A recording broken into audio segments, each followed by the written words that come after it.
এসেছে প্রতি রমজান মোবারকে হযরতে জিবরাইল আসতেন, হুজুরকে বলতেন, হুজুর আপনি তেলাওয়াত করেন আমি শুনি, যতটুক নাজিল হয়েছে পড়েন। হুজুর পড়তেন, জিবরাইল শুনতেন, আবার জিবরাইল পড়তেন, হুজুর শুনতেন। এমনি করে করে যে বছর হুজুর ইন্তেকাল করবেন, হুজুরের জীবনের শেষ রমজান মোবারকে কোরআন নাজিল পরিপূর্ণ হয়ে গেছে।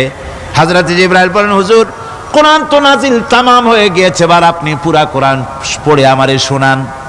হযরতে রাসূল পুরাটা পড়ে 30 পারা পড়ে শোনায় দিলেন, জিবরাইল শুনলেন। এবার জিবরাইল বলেন, হুজুর আমি তেলাওয়াত করতেছি আপনি শোনেন। হযরতে জিবরাইল 30 পারা পড়লেন, হুজুর শুনলেন। আবার হযরত জিবরাইল বলেন, হুজুর আবার আপনি পড়েন। হুজুর পড়লেন, জিবরাইল শুনলেন, আবার জিবরাইল পড়লেন, হুজুর শুনলেন।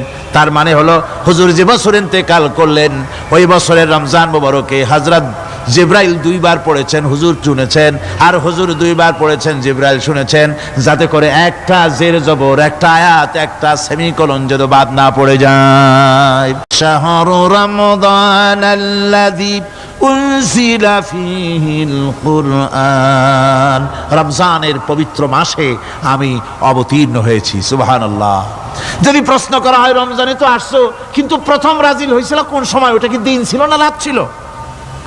কোরআন তার জবাবে বলে, ইন্না আনজালনাহু ফি লাইলাতিল কদর, কদরের পবিত্র রাতে আমি এই পৃথিবীতে আমার আগমন ঘটেছিল।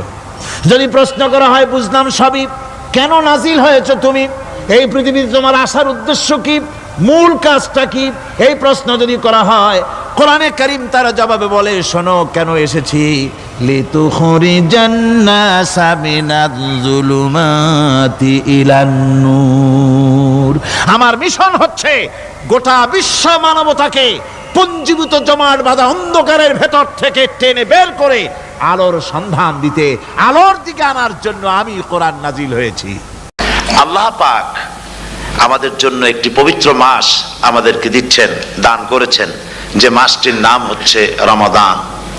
রমাদান হচ্ছে রামদুন, রা মিম দত, রাম ধাতু থেকে উৎপত্তি, এর অর্থ হচ্ছে জ্বালানো, পুড়িয়ে দেওয়া, ভস্ম করে দেওয়া।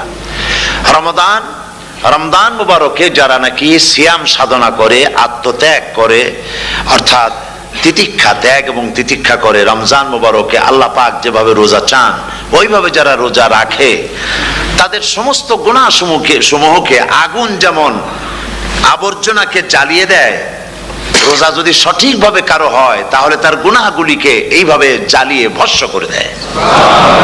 সুবহানাল্লাহি ওয়া বিহামদিহি।